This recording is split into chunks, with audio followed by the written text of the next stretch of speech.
Hello. So we're continuing with our Reading to Write series. And now we're going to be talking about the elements of fiction that make up a story. So we're going to have you thinking like a writer. First question, what does a writer think about when they start to write? A typical literary analysis course is going to take you through theme and meaning, how a writer uses language, the rhetorical devices, and of course, symbolism. Instead of that approach, start considering what is in a story and how these parts come together to shape a narrative, however long or short. So let's start off with point of view. Who's telling the story? And what do you need to begin a story? Think about who's going to be speaking, whose perspective matters most to the events that you're going to write about. A first-person point of view gives the readers a lot of insight into the mind of a single person, right? Their thoughts are going to influence how a reader perceives the narrative. Second person, or you did this, you continued on with this. Second person is the least common, but it can be very effective in poetry or in very immersive types of fiction. Third person is very helpful when there's a wide cast of characters, or when the author just wants to lend insight into each character's particular thoughts. So let's draw on an example from literature. Crime and Punishment by Fyodor Dostoevsky is written in third person. The novel tracks a lot of different characters. It's really important to be able to get a broad overview of the setting, the situation, and the narrative as it unfolds. By writing in the third person, Dostoevsky can go into the thoughts of the different characters. If he just done first person, it would be a very different novel. You'd really only get one person's side of the story. Their perspective would color how you're perceiving the rest of the story and all of the action that takes place. This first-person perspective would probably be Raskolnikov, the narrator, or protagonist rather, but he's an unreliable witness throughout the story, as the readers will come to find out. So the next element we'll talk about is going to be plot, or what's going to happen, what events are going to occur in the story. It's really good and important to map something out before you begin the whole writing process, even if it's just a few bullet points about what you think will unfold, the conflict and the resolution. Especially if you want to produce a long work, you should have some idea of where you're going with the story. So let's take examples from literature and from students that I've worked with. Crime and Punishment, we'll continue on with this. Crime and Punishment is a very long novel. A lot happens in it, and a lot of the activity is driven by character choices and relationships. This is true to life, but it probably required a good deal of understanding of who the characters are and what they would do. One of my past students had to write a story about a character reflecting on some part of their past. This was only going to be about 2 pages, so a lot of planning wasn't really necessary. The student already knew about the time period and moment in history they wanted to explore, but she took down some notes anyway about her plans for the events of the narrative, and this really helped her to craft the rest of the story when it came time for her to write. So now let's go into character. Who are you writing about? Like plot, you should have some idea about who the characters are before you begin your story. Sketch out some biographical details before you begin. Maybe even write some lines of dialogue so you know how their voices sound.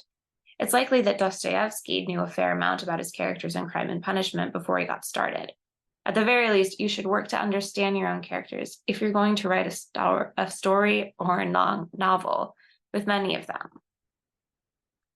Now let's jump into setting. Where are you? What's the environment of the story? How much of it do you need to reveal? That's a very important question.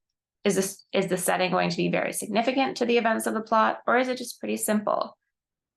Think about how a story set in a school is going to have a more basic setting than maybe a story set at a home that the character hasn't returned to in many years. One of those settings should be more fleshed out than the other, right? You're going to want to know a lot of details, a lot of nostalgic details about the home that the character hasn't returned to, whereas a school is just going to be probably a little bit more generic.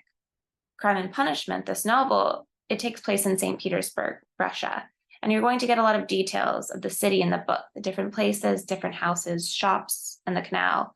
All of this will give you a great sense of place, as well as class and power and how those unfold in the novel.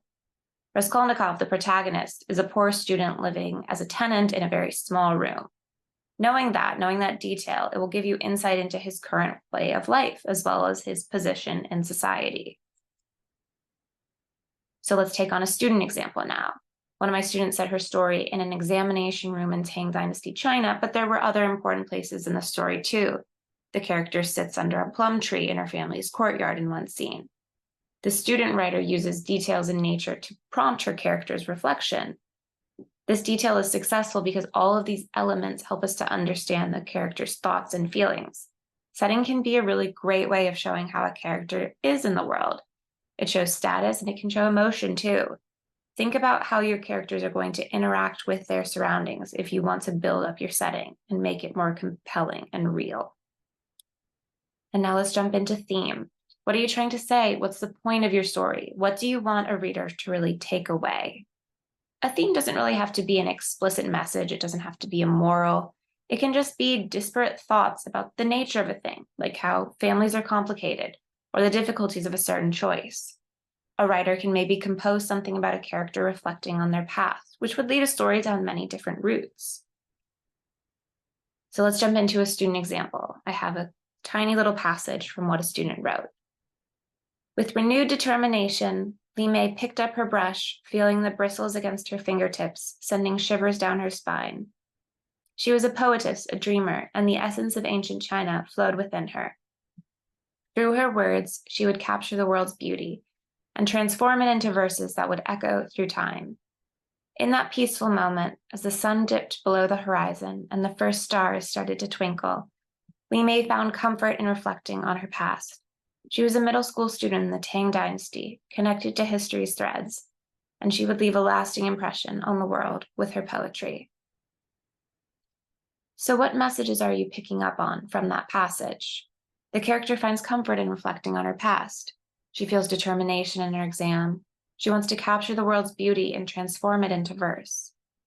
The general theme from this short story is one of purpose and empowerment. The character's at peace, partly because she feels connected to her history. She's also using the tools at her disposal, her intelligence, her capacity to write, and trying to make something out of that. So now let's talk about finding these elements of fiction in what you're reading. In your own work, think about what topics you want to address. What's something that you really care about? Figure out what issues stand out to you, and maybe try to go from there. You can also look at a certain work of fiction and then try to identify these elements, point of view, plot, character, setting, and theme, and analyze how the author used them all to create their own story. Thinking about these things when you read a story will give you better insight into the writing process, and it will hopefully give you some inspiration too.